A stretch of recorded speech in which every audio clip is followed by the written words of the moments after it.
pada sekitar abad ke-18 inilah mulai ada Wali Songo. Nggih. Lah waktu niku nuwun sewu Senogor geni saking kepingine ngerusak sampai dibelani memutarbalikkan fakta dan sejarah. Jadi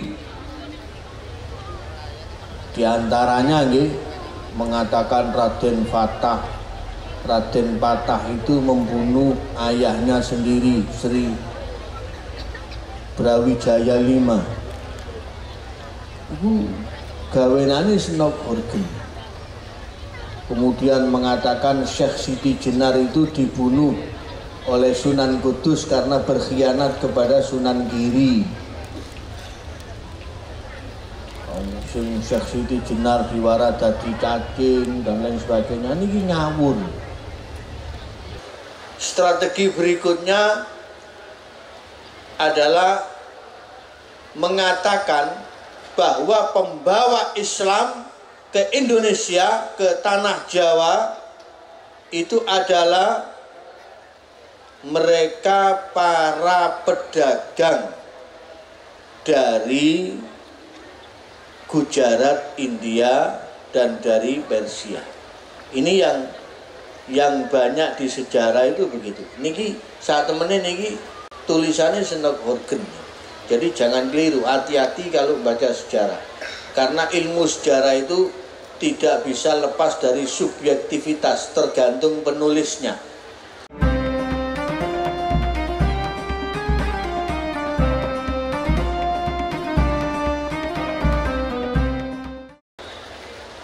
Pada akhir abad ke-6 Hijriah dan awal abad ke-7 Hijriah itu Sayyid Abdul Malik ke India, bermukim di sana, kemudian punya zuriyah. Nah, zuriyahnya ini tersebar tidak hanya di India, sampai ke Kamboja, ke Cina, ke Thailand, dan sampai ke Asy-Syarqul Aqsa, yaitu ke tanah Jawa ini. Ini zuriyah dari Abdul Malik, putra Sayyid Alawi Ammul Faqih bin Muhammad Sahib Mirbat. Niki para rawuh sedaya menulya. Ada dari Belanda yang namanya Van der Berg. Terus ya ini Van der Berg. Lo mboten ngerti bahasa London, mboten ngerti. Nek keliru-keliru mohon dimaklumi. Van der Berg ini pernah melakukan penelitian, lalu beliau bilang bahwa ternyata dari hasil penelitiannya, alhamdulillah wedange pun dugi. Kalau mboten kober ngaso mandap mobil langsung teng mriku. Wonten wedang kopi niki. Alhamdulillah. Kama qila wa yajibu inja'a ayyuqafiya wa yajibu lan wajib inja'a lamun wis teka sapa kiyaine apa ayyuqafiya yen to diwedangi kopi. Nggih. Kula unjuk mangke mawon niki sik panas. Lajeng para rawuh, hasil penelitian Van der Berg ini mengatakan ternyata di Hadramaut ada marga Alawiyin yang sudah tidak bisa ditemukan di Hadramaut. Hadramaut niku jenenge provinsi negarane Yaman Selatan. Kalau dulu menjadi satu, sekarang Yaman Selatan. Yaman Selatan itu yang banyak sadahnya Alawiyin, Di sana ada kota kecil namanya kota Tarim, ada pemakaman para aulia termasuk pesariannya Ammul Faqih, leluhurnya Wali Songo dan para Sadah Alawiyin itu di pemakaman Zambal. Niku teng Yaman Selatan. Lah sing perang niki, sing Kisro niki ribut-ribut niki teng Yaman Utara, di ibu kotanya Son'a. Kalau dulu Yaman Selatan ibu kotanya Aden. Setelah dipecah oleh komunis jadi dua, Yaman Selatan, Yaman Utara, ibu kotanya dipindah ke utara menjadi Son'a.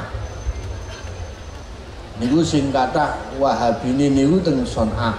Banyak aliran-aliran radikal di situ dan bisa dikatakan hampir tidak ada para sadah atau mungkin kalaupun ada minoritas di situ. Aniki para rawuh dengan minulya. Nah, ternyata diteruskan lagi penelitian ini oleh mata-mata Belanda, mata-matanya Belanda yang bernama Christian Snokhorgen. Leres ya ini. Karena kalau beliau ada gelarnya MSI Dr. Andes Ki Haji Marzuki MSI. MSI itu menguasai segala ilmu, ngoten nggih. Kula nggih wonten MS ini tapi mubalek standar internasional. MPD mepet pendapatan. Niku jeneng lengkap kula. Kemudian bagaimana Snokhorgen ini, karena dia tahu betul bahwa penyebar Islam di Indonesia, di Nusantara ini adalah para Sadah Alawiyin yang datang dari Hadramaut, jalur yang dilewati melalui Teluk Persia dan Gujarat. Jadi jangan keliru ya, mereka itu bukan dari Persia, bukan dari Iran, bukan dari Gujarat atau India, tapi dari Hadramaut, Abar al-Hind, hanya lewat transit di Gujarat, transit di Teluk Persia. Dan rata-rata yang menyebarkan itu mereka sudah berbaur dengan masyarakat, beradaptasi dengan masyarakat. Kebanyakan mereka dari marga Azamat Khan, Al-Bashayban, kemudian Al-Gadri, kemudian Al-Idrus. Nah, tapi identitas kearapannya sudah dihilangkan, bahkan atribut pakaian Arabnya sudah tidak dipakai untuk mengelabui penjajah. Karena memang tugasnya Snokhorgen ini dari pemerintah Hindia Belanda untuk meredam pemberontakan Islam, kemudian melemahkan kekuatan mereka dan mengadu domba mereka. Niki misi utamanya. Maka kemudian dibuatlah beberapa strategi. Di antaranya strategi ini Snokhorgen niku mengaburkan silsilah para Sadah Alawiyin. Jadi silsilahnya dikaburkan semua, diwolak-walik, bahkan ada yang dihilangkan, dikurangi dan seterusnya, supaya mereka tidak tahu siapa mereka sebenarnya. Strategi berikutnya adalah mengatakan bahwa pembawa Islam ke Indonesia, ke tanah Jawa, itu adalah mereka para pedagang dari Gujarat, India, dan dari Persia. Ini yang banyak di sejarah itu begitu. Niki saat temennya niki tulisannya Senok Horgen. Jadi jangan keliru, hati-hati kalau baca sejarah. Karena ilmu sejarah itu tidak bisa lepas dari subjektivitas, tergantung penulisnya. Nah, makanya lebih baik tanya kepada yang berkompeten, khususnya yang mengerti betul tentang sejarah itu dari kalangan para ulama. Karena sejarawan itu tergantung subjektivitas dirinya masing-masing. Kemudian apalagi strateginya? Mendirikan sekolahan, kemudian sekolahan modern, ningrat dimasukkan di situ, lalu diimpor dari Belanda noni teko Londo, pakaiane sakmene ning dhuwure Sidratul Muntaha. Ini tujuannya untuk merusak, menjauhkan mereka para ningrat itu dari ajaran Islam. Dan strategi ini ternyata memang ada hasilnya. Sampai akhirnya nun sewu banyak ningrat yang waktu itu sebagian terpengaruh akhirnya rusak, seneng mendem, seneng zina, seneng judi, seneng ngelakoni molimo lah. Sementara bangsawan Jawa yang masih kuat agamanya itu keluar dari keraton mereka. Keluar dari keraton, kemudian mereka belajar ngaji tafaqquh fiddin dan menjadi penyebar Islam, menjadi dai-dai, sekaligus menjadi pejuang yang memberontak Belanda.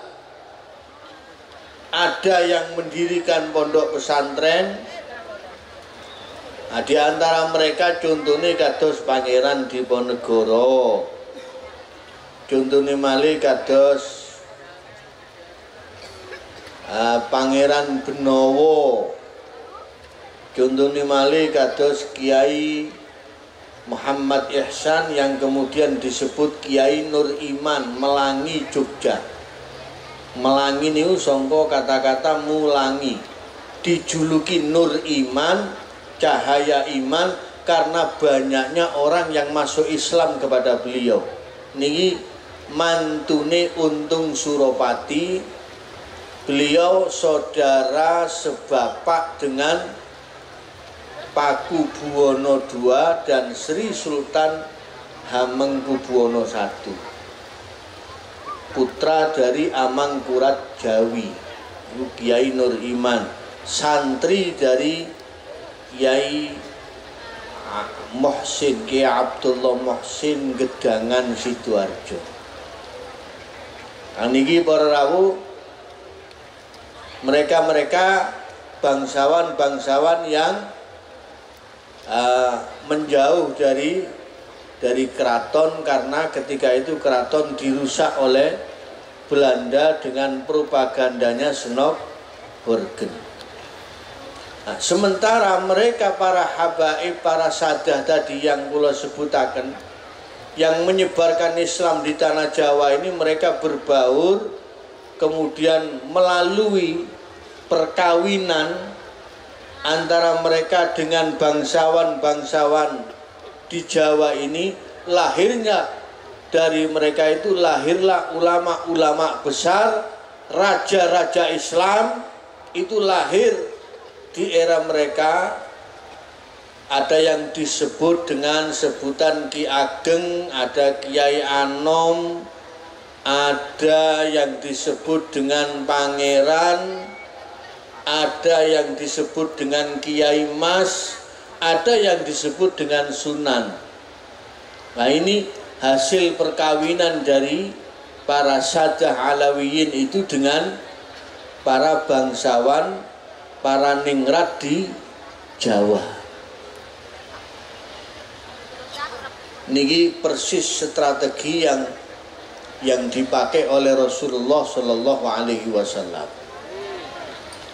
Nah, karena waktu niku wong Jawa niku agamane raja niku nggih agamane rakyat. Nah, jadi kalau sudah rajanya kena Islam, otomatis rakyatnya katut melbu Islam. Nah, niki para rawuh sedaya ingkang minulya perlu kita ketahui bersama ini. Kemudian pada sekitar abad ke-18 inilah mulai ada Wali Songo. Nggih. Lah waktu niku nuwun sewu Senogor geni saking kepingine ngerusak sampai dibelani memutarbalikkan fakta dan sejarah. Jadi diantaranya nggih mengatakan Raden Patah itu membunuh ayahnya sendiri, Sri Brawijaya V. Itu gawenane Senogor geni. Kemudian mengatakan Syekh Siti Jenar itu dibunuh oleh Sunan Kudus karena berkhianat kepada Sunan Giri. Syekh Siti Jenar diwara dadi cacing dan lain sebagainya. Ini ngawur. Syekh Siti Jenar itu wali besar. Namanya Abdul Jalil.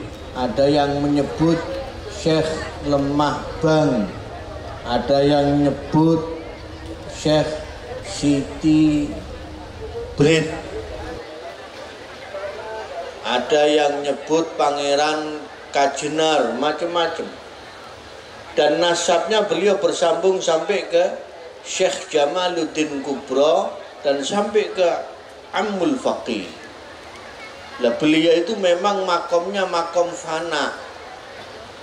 Makom fana. Nah, makom fana wis gak kena ditutno sampean duduk makome duduk anggone.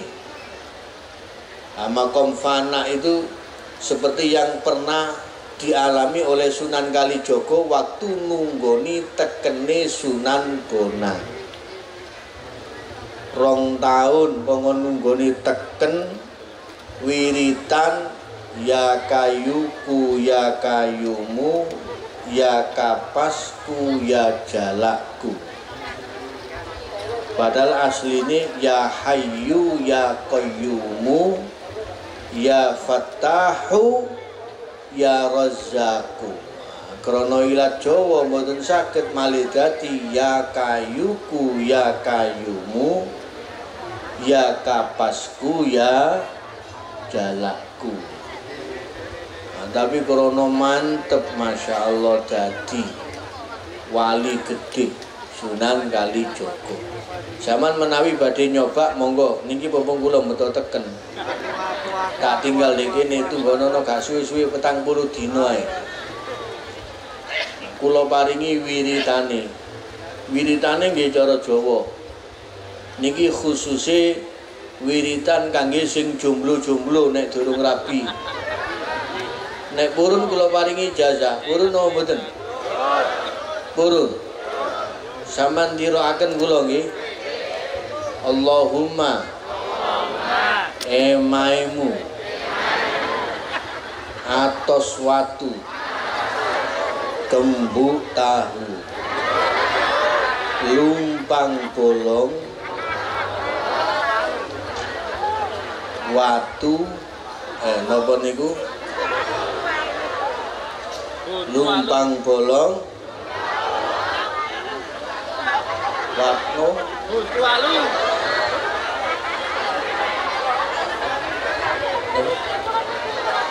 buntu alu